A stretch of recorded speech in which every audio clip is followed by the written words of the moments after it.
What's up? I'm here to show you how to make a TablePress table that looks like this.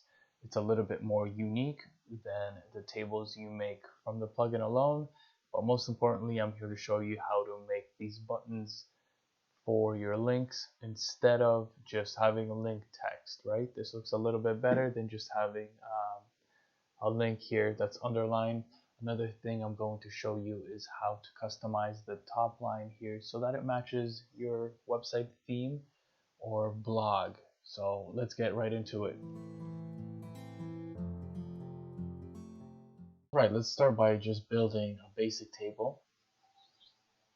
We'll call it new table, and we'll add 4 rows and 5 columns to our table.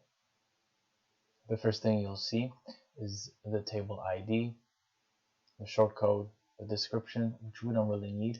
It's only for people who have a lot of tables and need to be able to differentiate between them in the menu. Now, this is where we actually build our table. So let's start by the first line here is the table header. Column A is where I like to have my images. So I'll show you how to insert images to the table. You hit insert image, and this will tell you how to use the function, but if you hit OK, I'll just show you how to do it. Once you hit this function, it highlights, and then you hit on the cell where you want the image to go. I have the image ready here, so I'll insert the image into the table, and I'll do the same 2 more times.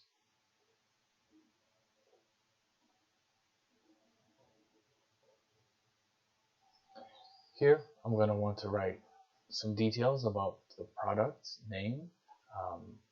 Let's go color and details.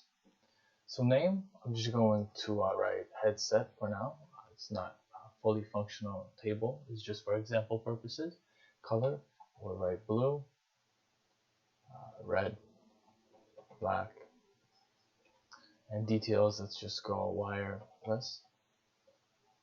So we have a little bit of something in the table. Let's scroll down here and hit Save Changes and preview how the table looks right now. Okay, so we have the beginning of our table on our preview. Now the images are a little bit large, so what I'm going to do is drag out this cell here so I can read all the text. As you see here, the width of the image, I'm going to change it to 100 and the height to 100. And I'm going to do the same thing for the other 2 images as well to make them uniform. And I'll show you how that looks once the images have been resized. So once again, I'm going to scroll down, I'm going to hit Save Changes and Preview. So that looks a little bit more neat with the images being a little bit smaller.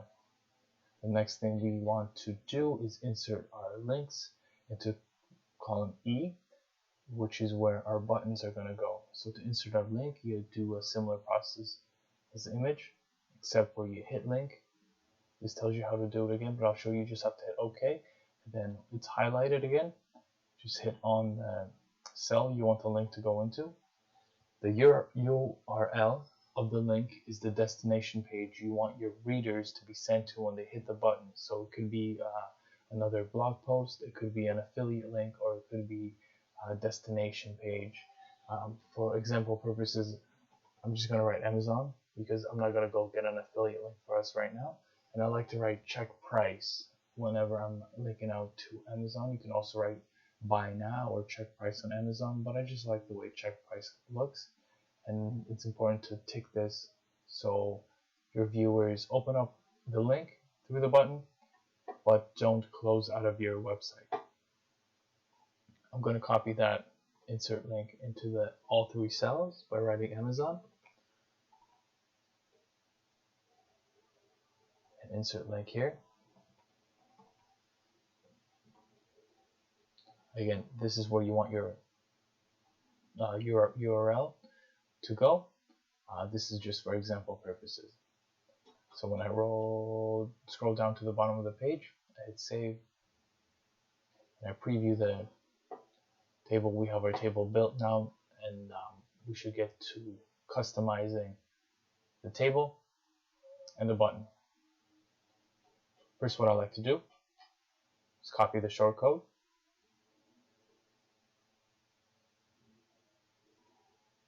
and open up a new post, because I like to see the temp table being adjusted in live time. By that I mean I like to see everything that I'm changing on the table as I'm doing it.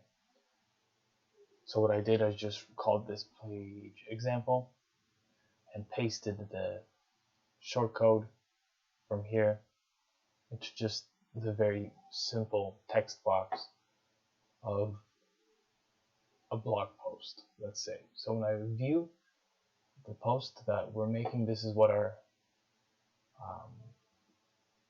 table would look like.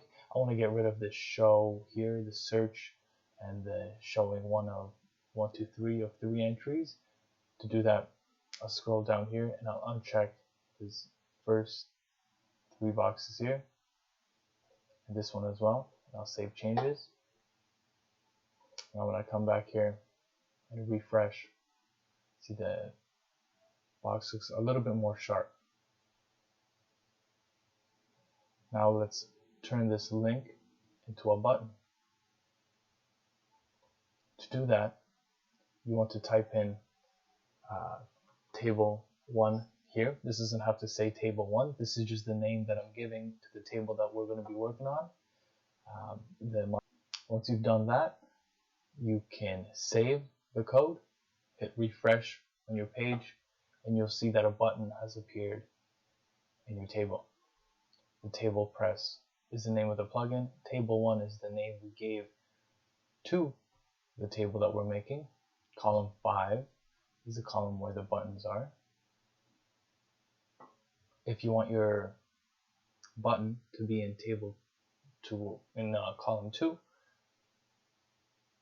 that's where you input them while you're creating the table on the original table screen.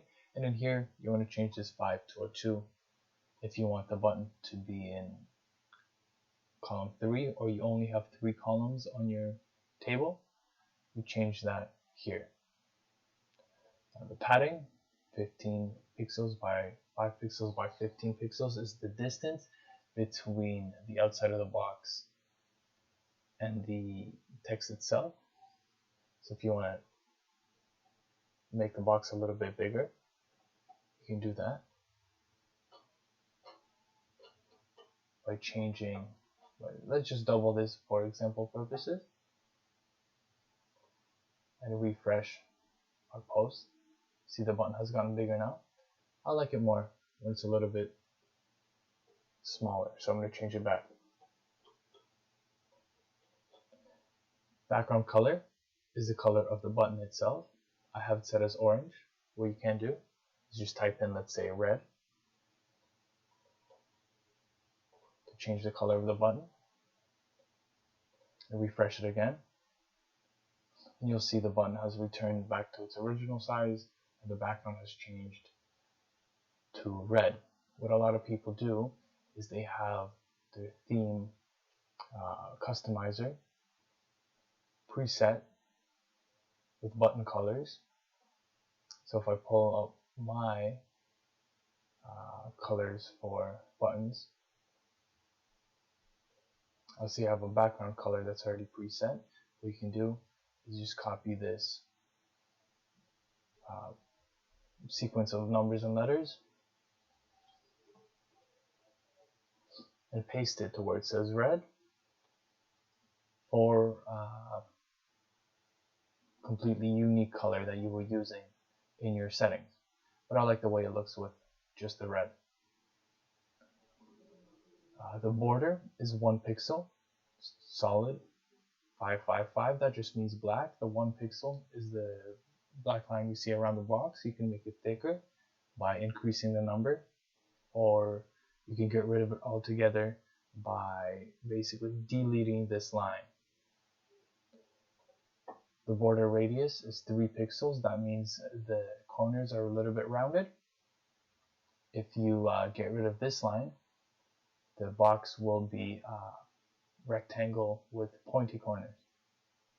Color, white, that means the writing inside the box is white. And text decoration none means that we got rid of the underline because we made a box. So we don't need the text link to be underlined anymore. So that's how you make a button inside of TablePress website. Now what I like to do is center the text and the button because I don't like how it's so close to the top. So to do that is very simple. You just right click inside the row here, not in the header but in the row. You hit inspect, and right here where it says styles, you scroll down to about the 4th section where it says vertical align top. Left click on top, start typing middle. You'll see that middle comes up here. You just press on it with the left click of the mouse. You'll see everything that's kind of popped up to the middle here. That's not enough though. We're going to need to left click here and highlight all this, drag it up to the dot, right click, copy, come back to our plugin options, hit enter to start a new line, and paste that code into our plugin options to save it. Now when we come back here, we close this with the X and we refresh it. This is now going to be saved that all our text and button is in the middle of the column. Now one thing I like to do, as you see here, it says TablePress.table1. That means that this modification only affects the table that we're working on currently. So what I like to do is copy this table1 and also add it to our modification to make everything centered, just because I like to keep things organized. If you don't do that, this modification is going to apply to every single table you make in TablePress going forward. But I could just easily add that to any other table I'm going to be making, so I like to keep things organized that way. The final thing I want to show you is how to adjust the header here to be a little bit more in tune with your theme.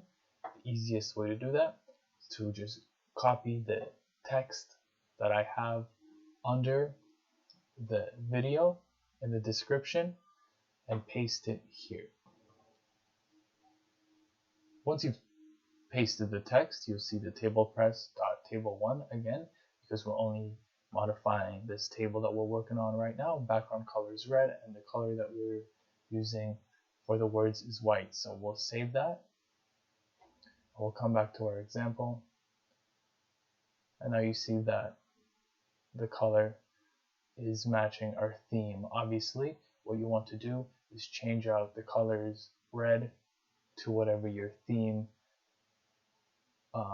would be, whether it's blue, red, brown, or any other color you're using for your website. Alright everyone, that's how you build a table in TablePress with buttons instead of link text. And I hope you found this tutorial helpful. If you did, smash that like button, hit that subscribe so I can keep making more of these videos for you guys and help my tiny little channel grow. It means a lot to me. Thanks. See you in the next video.